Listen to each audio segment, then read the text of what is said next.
Before the Death Star, before Hoth, and long before Starkiller Base, there was a temple, not built by the Jedi, not even by the Rebellion, but by something darker, something ancient. Why did the rebels, in their most desperate hour, choose to build their last hope for freedom atop a ruin created by the Sith? And what secrets still pulse through the jungles of Yavin IV, long after the war was over? It was never just a moon. At first glance, Yavin IV looks like an isolated, jungle-covered haven, ideal for hiding a rebel base.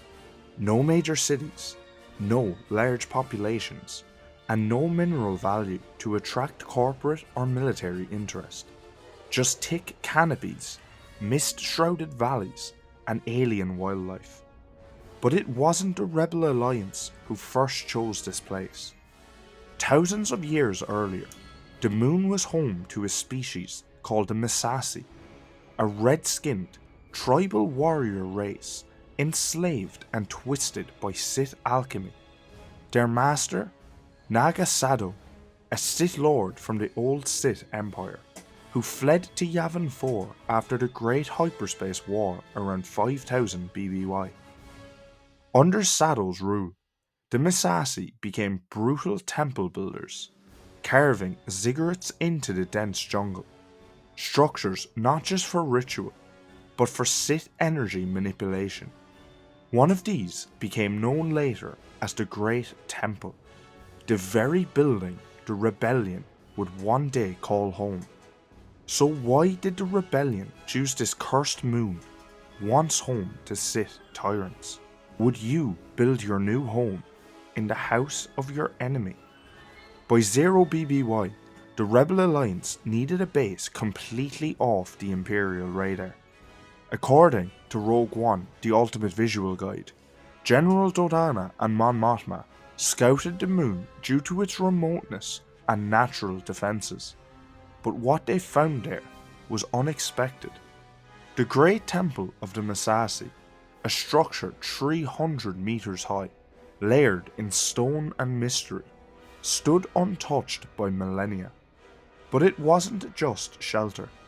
It was radiation shielded, had access to energy conducting crystal caverns, and deep within its foundation sat rooms that still echoed with the dark side. Was it coincidence the rebels chose it, or something more?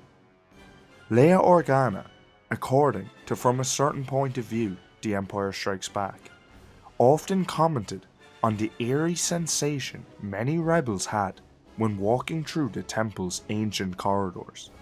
And yet, they stayed, because they had no other choice. The Death Star was coming, and the only way to survive was to launch from the tomb of the Sith. Rebellion was born among shadows. From the Massassi Temple, the Rebellion launched Operation Fracture, a mission to retrieve critical intelligence on the Death Star. This would lead to Rogue One, the theft of the plans from Scarif, and ultimately the Battle of Yavin. The Massassi ruins became witness to a moment that would change galactic history forever. The destruction of the first Death Star by a young pilot named Luke Skywalker, unknowingly connected to both Jedi and Sith legacies. But in the wake of that battle, the rebels faced an even darker reality. The Empire now knew their location. The ruins were silent again, but not for long. Following the Battle of Yavin, General Dodana ordered an immediate evacuation of the moon. The Empire responded with brutal precision, deploying AT-ATs, stormtroopers, and even Sith archaeologists interested in what lay beneath the temple stonework. Among them was Cheli Lona Afra, who returned with her father, droids 000 and BT-1, and the Wookiee bounty hunter Kirsantan to explore the Sith ruins hidden below. There, they discovered ancient Sith bas-reliefs and remnants of the Ordo Aspectu, a forgotten Force sect. The Ordo Aspectu was a splinter group of the Jedi Order that existed long before the Galactic Civil War, until they met their doom at the hands of a rogue artificial intelligence based on one of their founders. These ruins, it seemed, had never truly been dormant. What else did the Empire find beneath the surface? And were some of those secrets better left buried? The Force never leaves a place untouched.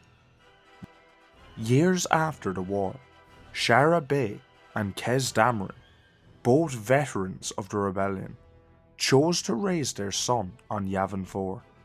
They planted a Force-sensitive tree, grown from a sapling Luke Skywalker recovered from the Jedi Temple. Their son, Poe Dameron, grew up climbing the jungle trees and flying old rebel starfighters, until one crash and a brush with the law set him on a path toward becoming one of the greatest resistance pilots ever. Even long after the battles were over, the moon still shaped the future of the galaxy. You cannot sit in a throne of shadows without casting one of your own. Several legends suggest the Great Temple was more than just a communications hub. It may have been a Sith signal relay designed to contact other Dark Lords across the galaxy. Others believe it sits atop a dark side nexus, similar to Dagobah's cave or the Well of the Dark Side on Exegol. Could the residual energy from these ancient forces have influenced the rebellion? Or was the moon itself pushing back against the Empire in its own way? The Empire tried to bend the temple to its will. The rebels simply used it for survival. But neither side ever truly understood what lay beneath. Ruins remember what others forget. Yavin IV would fall into obscurity once again, but its story remains one of the most fascinating intersections of light and dark, history and destiny, rebellion and ruin. A Sith world became the birthplace of a new hope.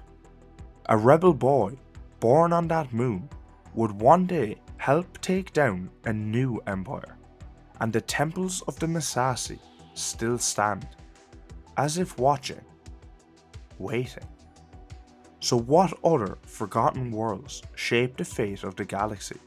What other secrets lie buried beneath jungle, stone, and time?